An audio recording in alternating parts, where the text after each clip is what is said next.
Well, good morning. Thank you for joining me at San Carlos Park Elementary School in Lee County.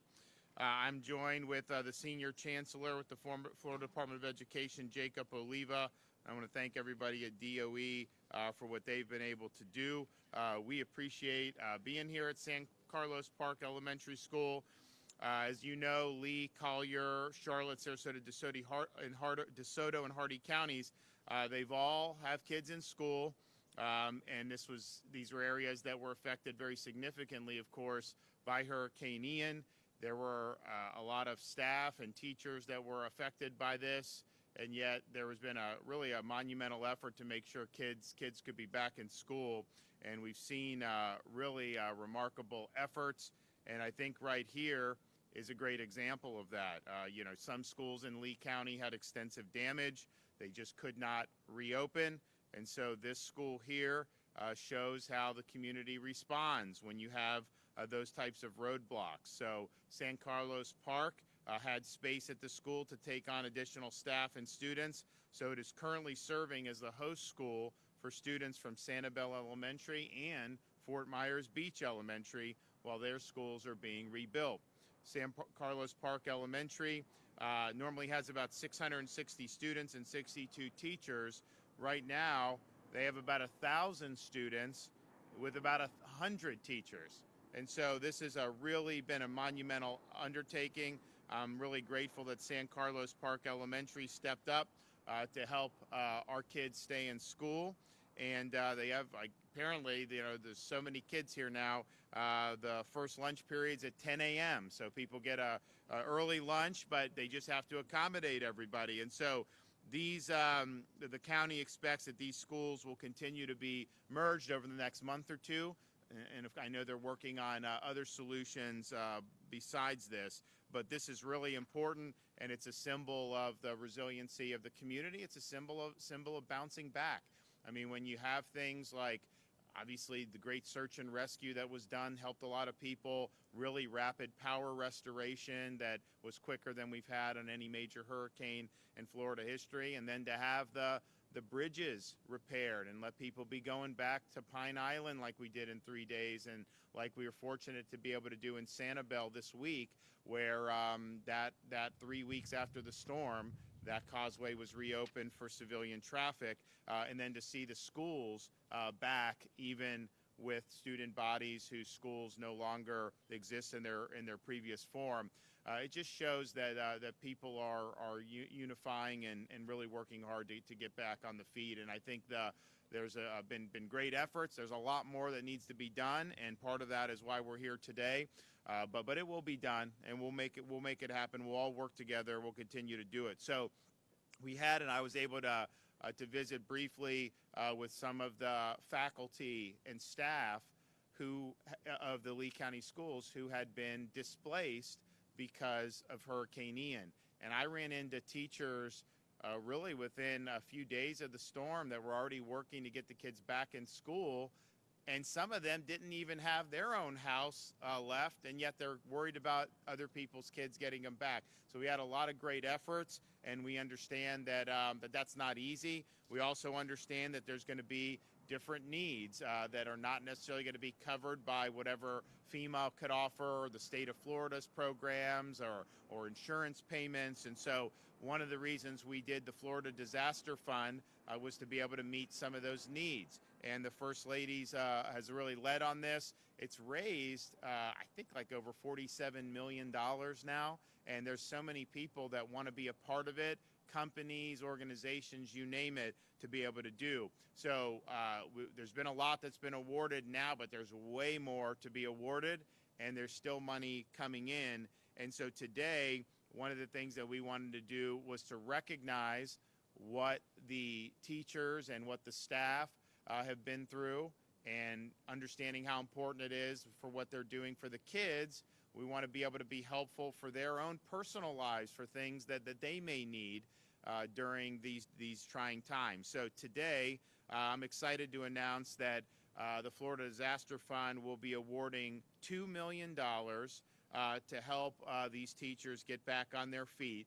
And the funding is going to be awarded through local education foundations, which are charitable groups, in the 6 hardest hit counties. So Lee County Education Foundation received $500,000. Charlotte and Sarasota and Collier will leave $350,000. DeSoto and Hardy will each receive $225,000. These donations will help each district's teachers, particularly those who were displaced. And there's different needs right now. There's needs of course, home repair. There's needs of temporary shelter. There's needs of reliable transportation. I mean, you had areas that flooded that didn't used to flood, and a lot of people lost vehicles. So there's a whole host of things that need to be done. So this will provide some help in that regard, and we look forward to being able to do more for our educators in the days and weeks to come. This is we're now, I think, going to be probably, I think the First Lady will end up getting us over $50 million very soon in that fund for total raise. With today's award, that's over $7 million that's been awarded. First Lady is going to make some announcements of some additional awards. So it's been a rapid turnaround. Obviously, these have to be credible charities, and you got to vet to make sure the money's actually going where it is. But she's been working with different corporate partners who can help assist some of the things that we're doing with respect to rebuilding and a whole host of other things. And so all in all, I think that there's been a great effort. I think there's been a lot of great people working on this stuff, and we're happy to be able to do. We did something similar than we're doing today with the police and fire, because you had the same thing. You had them out there immediately doing search and rescue of people, but then their homes may have had significant damage. Some totally lost their homes. And so we did a $2 million award for the charitable arms of Fraternal Order Police, Sheriff's Association, PBA, and the Firefighters Association. And so we're now doing here with our teachers, and we think that this is something that's very, very important. So I'm happy to be able to be here. I really appreciate what they're doing at San Carlos Park Elementary School. It's really inspiring to see. The students seem very happy. I know they miss being in school when it gets interrupted. So great job for everybody involved. And we'll hear from some of our speakers. And so first, Senior Chancellor Jacob Oliva with the Florida Department of Education. Thank you, and thank you, Governor DeSantis, for such a wonderful initiative. I can tell you our agency has been committed to supporting schools and making sure that we get students back into their classrooms in front of their teachers and where they're friends, because that's where we know that learning happens the best. And we've been on the phone with school districts each and every single day, and I can tell you, Governor, firsthand, because of your leadership, I hear every day from superintendents and school leaders that the communication and support they've received in navigating through this hurricane has been truly superior before, during, and after the storm. And we really want to applaud and thank you for making sure we're doing what we're doing to remove those obstacles. So thank you. As we've worked with a lot of the school leaders that are here today, Commissioner Diaz and myself have been on site, have been on the phone each and every single day, because we know we have to act with urgency to return to normalcy for our communities and get students back into a strong learning environment. As we're removing obstacles to get water out of buildings, get power restored, we started hearing stories about principals connecting with families who have lost everything. And one of the challenges that they were seeing to reopen and welcome students back is they need those high-quality teachers, their support staff, their leaders to be able to come into the classroom, and they're navigating through some challenges personally.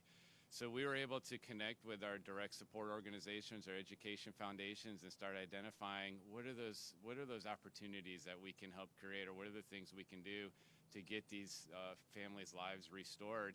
And through the initiatives of the First Lady, by generating these funds and being able to be here today and be able to move these funds right to those direct support organizations, we know that they're going to connect with the teachers that can benefit from this the most.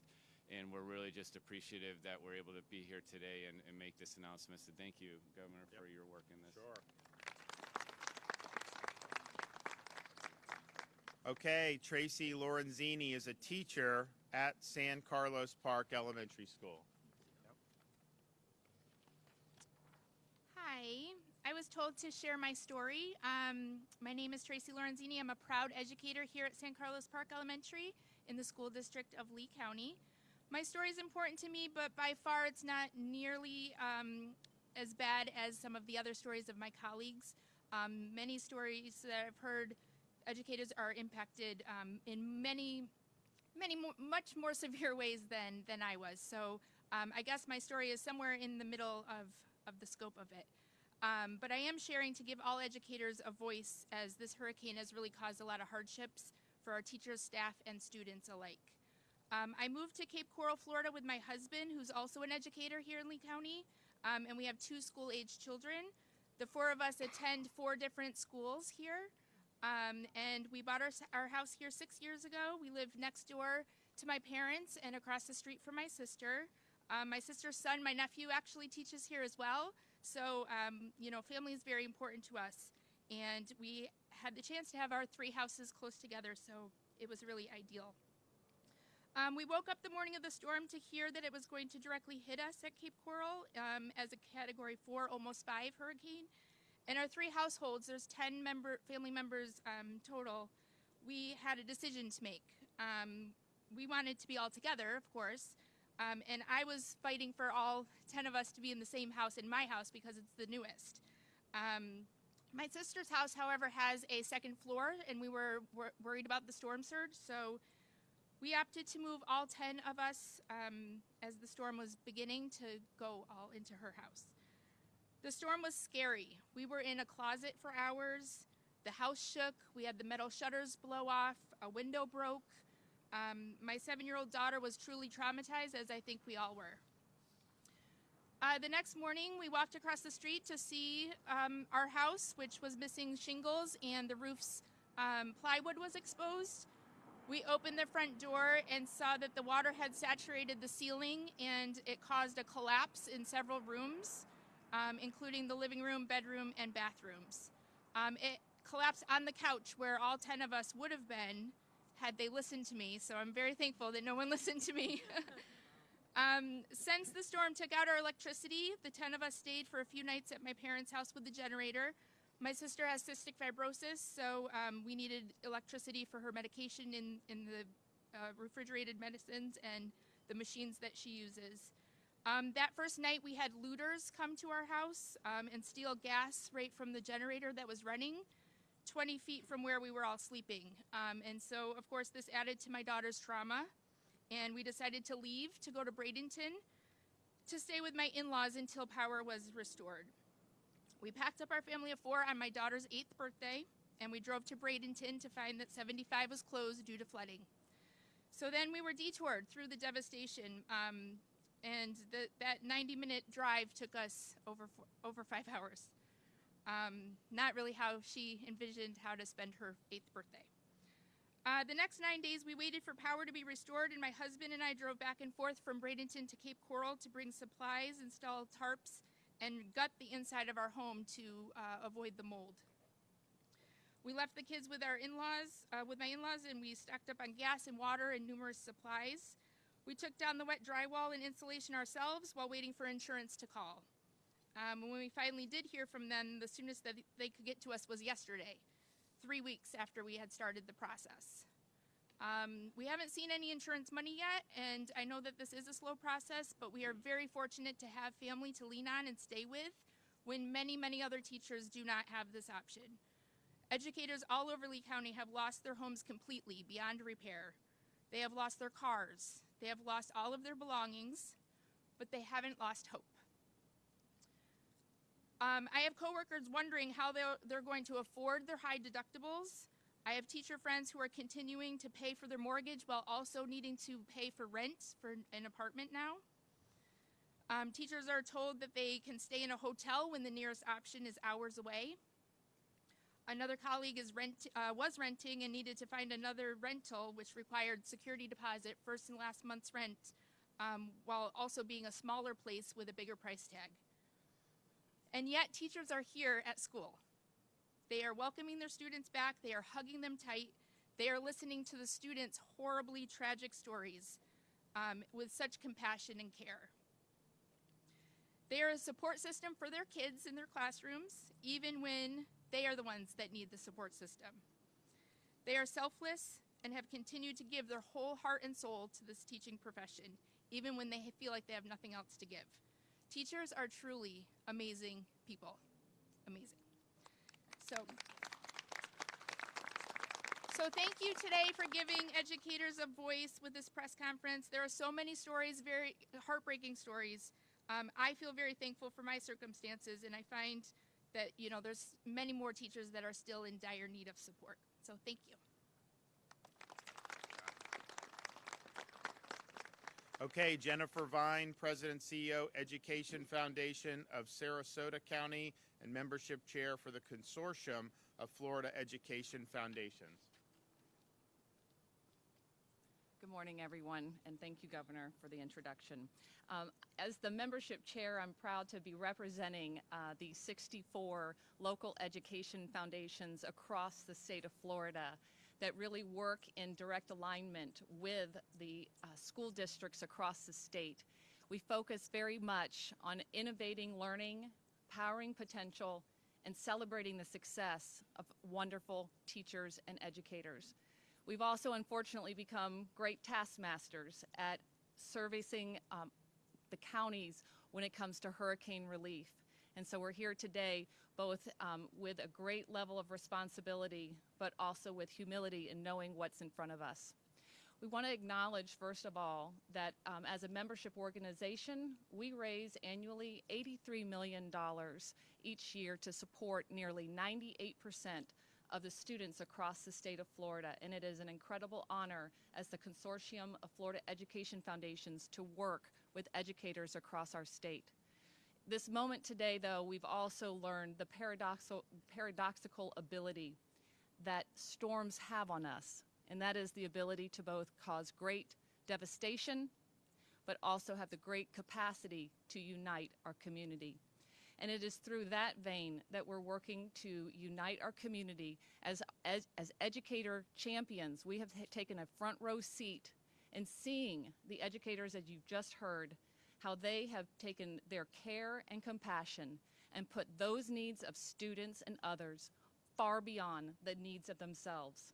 They have shown up, they've stood and delivered time and time again to care for and to educate our next generation of leaders. And so we are proud to be able to receive this incredible generosity from the governor's office and Lady DeSantis to support that effort. And so on behalf of the Consortium of Florida Education Foundations, we want to thank Governor DeSantis and Lady DeSantis for this great gift that, again, we know schools can be rebuilt, bridges can be replaced, cars will come again, but the capacity to restore hope, bringing the resiliency to educators back into the classroom to do what they do best is priceless.